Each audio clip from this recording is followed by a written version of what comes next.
Hi, Simon. Lovely to see you. Thanks so much Hi. for joining us. No, you're welcome. Thanks for having me. Oh, it's a pleasure. I met you, well, a couple of years ago now, but when I met you, you were a sales director at a contract catering company. But last year, you very bravely decided to start your own business. What was the inspiration for that?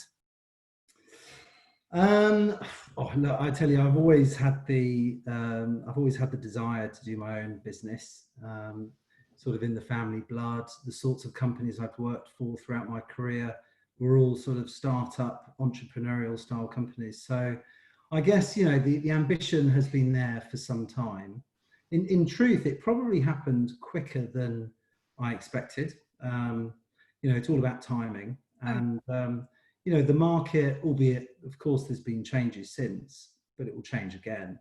The market, we think, is good for new startup. There hasn't been one for sort of 17, 18 years. There's been a few creations along the way, but, in a traditional sense of leaving a job, putting some money in a bank account and starting a business, it's been quite a long time. I think that desire to have our own company, be able to create our own culture, and I guess put our name on it was a really good one. And Dave and I, my business partner Dave, we've known each other for a long time, and we both sort of came together sort of unexpectedly, really, after a few conversations, and it just felt right at the time. It felt right, and for personal reasons as well, as much as business and the market and things. So, no, fair enough. Fair enough. And you mentioned the markets a few times. I mean, we're coming through a rather interesting time. How do you see the market at the moment? Quite quiet, probably. I think Fair enough. Understatement of the year. Absolutely. But okay, so what do I think about? So I guess the next 6 months, of course, will be a massive challenge. Probably the next year, and it will be done in phases. The remobilisation of businesses and client locations and things will be done in phases. I think the market will be good. I do genuinely think things will recover. Of course, it will look very different. And if I hear the phrase "new normal" ever again, it'll be too soon. Yeah, slightly. But I just we will need to flush out quite a lot of pain over the next year or so. I think the purpose of an office, particularly in our sector, being the fact we are a contract catering business, we feed people at work essentially. We'll be driven by what our clients decide to do in terms of real estate decisions. What they do with their building, what the purpose of an office becomes. It's probably not going to be the place where people sit and work. The purpose will change quite considerably. But I think that will take some time to flush through. I don't think that's going to happen in the next sort of 6-12 months. I think the next 6-12 months will be about getting people back safely, working through a bit of pain and some change, and then probably sitting back saying, well, what do we want to do now over the next 10 years? What do the next 10 years look like? How do food service companies like ours play a role in rebuilding clients' cultures? Because invariably it has a big role to play. I think the market, what it looks like, or what it did look like 8 months or so ago, it's very different. But this has probably just accelerated change that was happening. Hot desking, work from home, food playing much more of a sort of well-being and sort of central role to people's culture. Those conversations have been happening a lot for the last sort of 3, 4, 5 years, and this will just accelerate it, I think. But of course, we need to get through the next sort of 6-12 months pain barrier first. Absolutely appreciate it. And from a pain barrier perspective, I think it's a great way of putting it. There's a lot of people in pain. And what are you as a business from a challenge perspective? What are you experiencing at the moment? Well, I think we're in a very unique position in that, we've got a few operational clients. We've got 3 mobilising at the moment. We're seeing some change, not massive changes. We're seeing some delays in projects that we might have been working on over the last sort of 6-8 months. But, the noises are positive, and, people do want to progress and move on with tenders and mobilisations that, we've got in the pipeline. Um, I'm not, to be honest, I'm not entirely sure yet whether new business activity will be rife over the next sort of 6, 12 months, or whether it will be, fairly limited. I talked to a number of clients and consultants and, FM people and procurement, and, you get a real mixed bag. Some people are really confident there's going to be loads of tendering activity because clients want to review their deals. They want to make sure they've got the right partner to get through the next sort of 12 months of real challenge, and then, rebuild that thereafter. So for me, I think it's still a bit too early to tell, but, I think for our business at the moment, we're coming up to sort of a year old, really. I think we've sort of used the end of this year as the end of our sort of first proper year. And, we'll certainly get through. We've got good liquidity, and, we've been able to sort of secure everything as best we can. And, the priority for us is just make sure our teams and our clients are best looked after. And, that will just happen. The nature of our sort of business and how we manage our business, we will be close to that over the next, year and onwards. So. No, absolutely. You're right. We're hearing a lot of the words trust and relationship are very much resonating in the marketplace, and a lot of clients are looking for that support. I suppose different businesses are also looking at innovation and technology and the delivered in model. Is that something that you guys are looking at as well? To a certain extent. I mean, the latter with the delivered in model, not so much. We've got the capabilities to do it for clients that we need to support. Strategically, I think for us, what we don't want to do is start moving off track too quickly. I know this is a big challenge, but for a small, relatively sort of startup,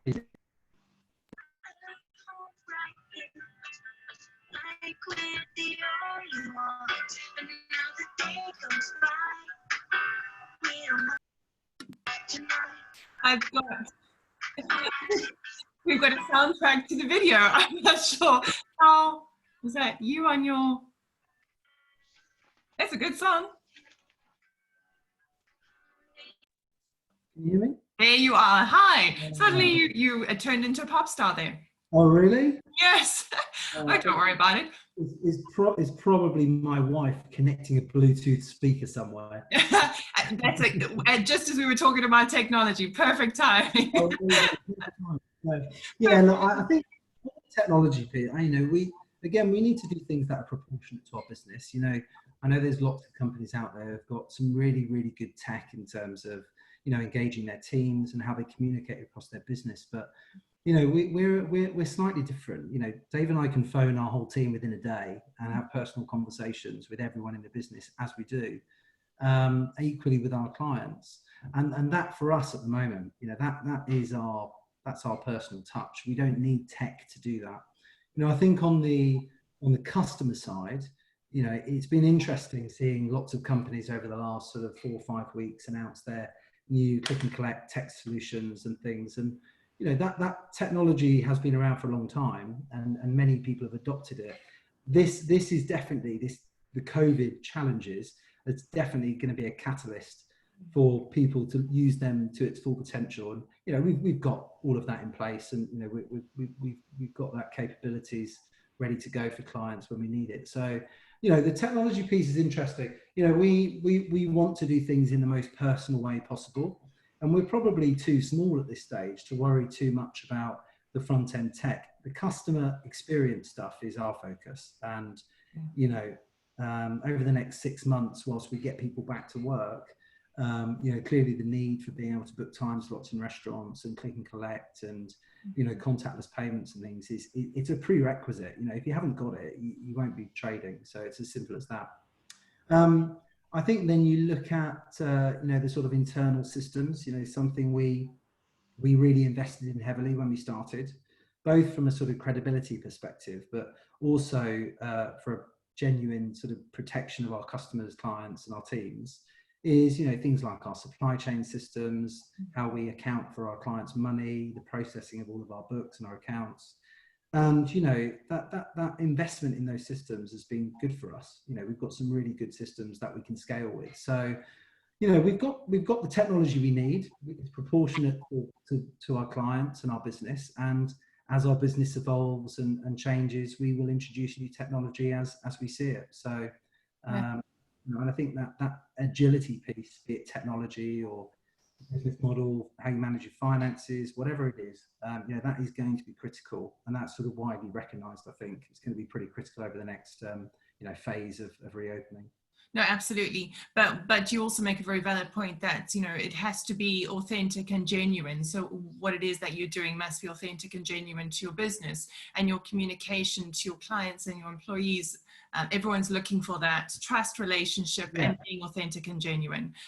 There's not then a cynicism that it's just a bit of a knee jerk to respond to. So no, fair enough. I think the transparency of relationship, we've often talked about transparency in terms of finance and numbers, but I think you've got to be authentic, and you've got to be transparent with your teams. And it's been interesting hearing some of the previous interviews and things you've done around leadership and things, and the word trust, transparency, openness, integrity, they're sort of words used across sort of every discussion and sort of aspect of business. And I think for us it's quite easy to be to have integrity and to be transparent because of the size of our business and things.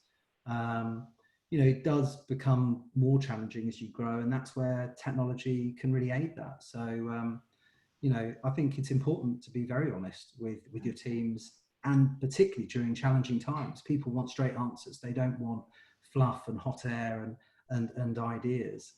They just want some clarity so they can plan for themselves, for their families and their own personal finances and things. It's just got to be about simple transparency and being as honest as we possibly can.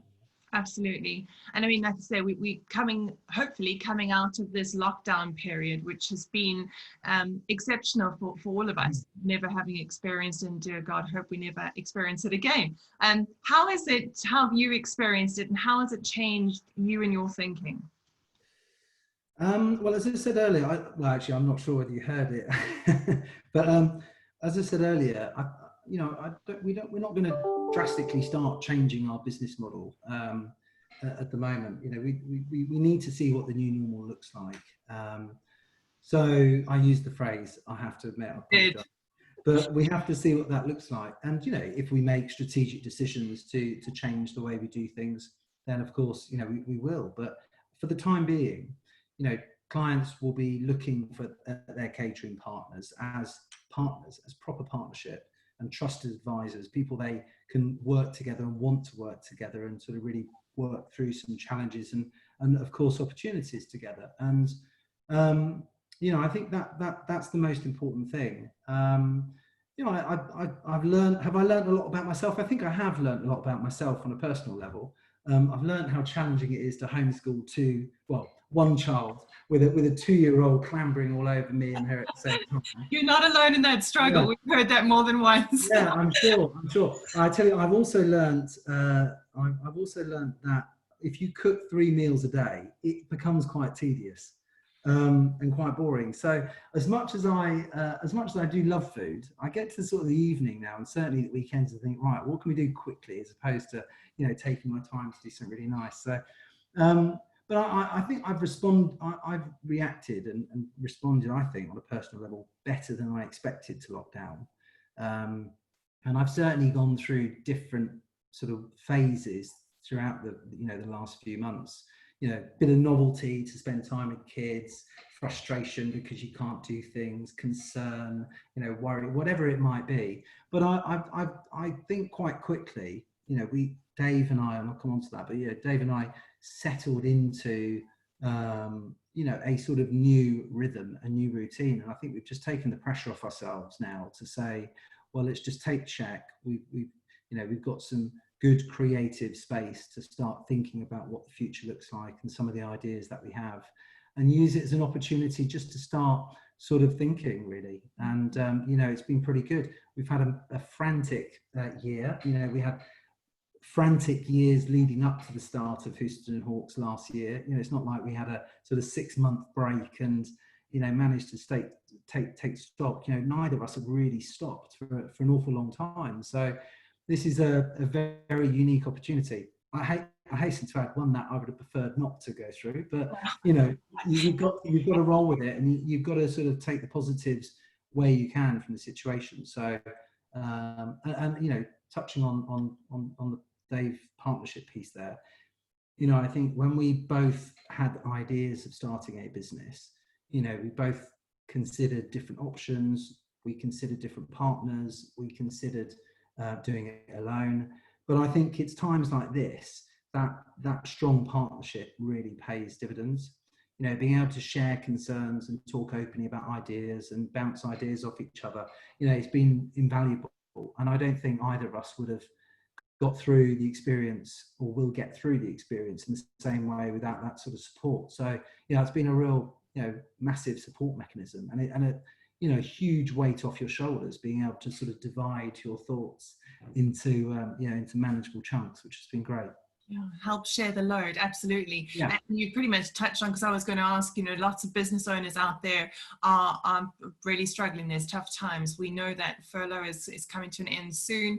So there's a lot of concern with how to keep young talent engaged, and, you know, how to look after your people.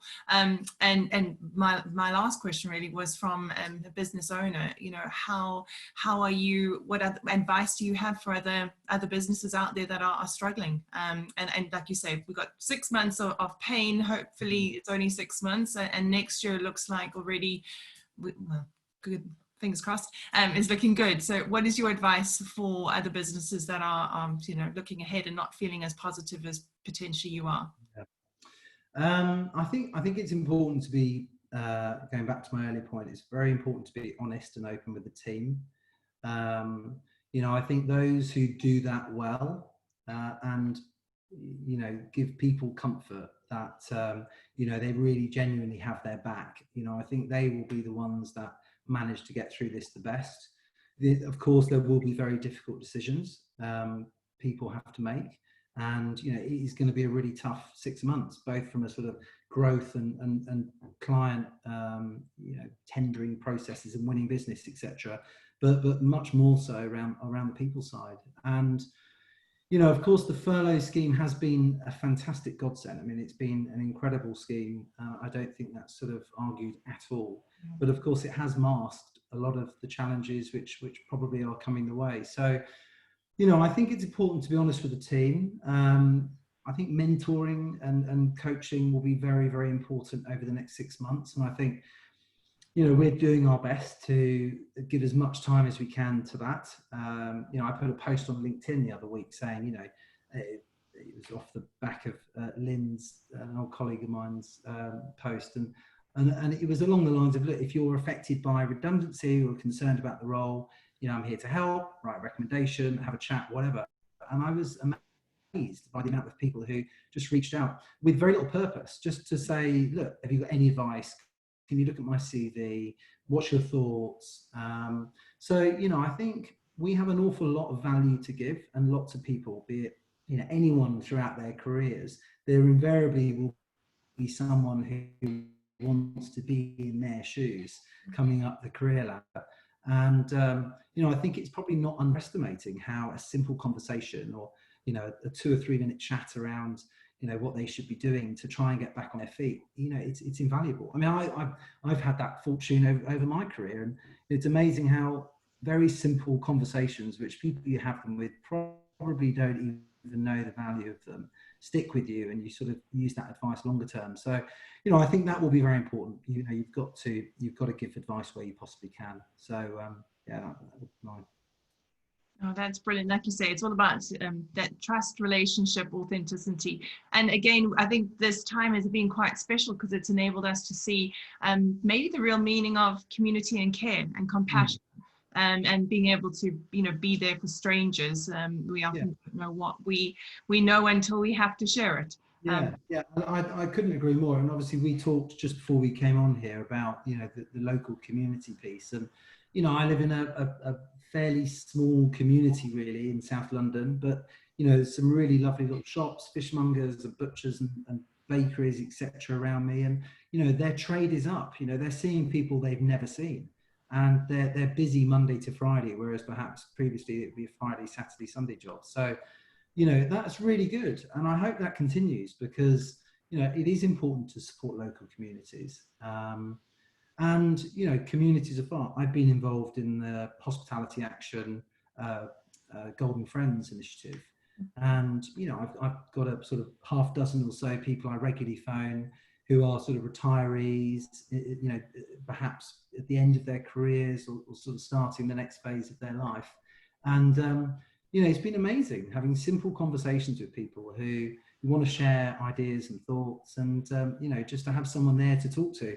So I think that's certainly for me on a personal level, that's something I'll take on and do my very best to stick at, because I've seen firsthand the value that can offer people, which has been on a personal level really, you know, really rewarding. Absolutely, and it's those little things that really help from a mental health and, you know, that will to keep going. Yeah, I agree. Yeah, I absolutely agree. So that's wonderful. Well, Simon, this has been brilliant. So nice to see you again. Yeah, nice to catch up. In person. Despite the little pause in the middle. Well, it's just a musical interlude. People can post on LinkedIn and things what was said, you know, a little guessing game. There we go. Absolutely. Wonderful. Well, thank you so much. I will see you soon. Keep nice up. to see you, Lauren. All the best. Thank you. Bye. Bye.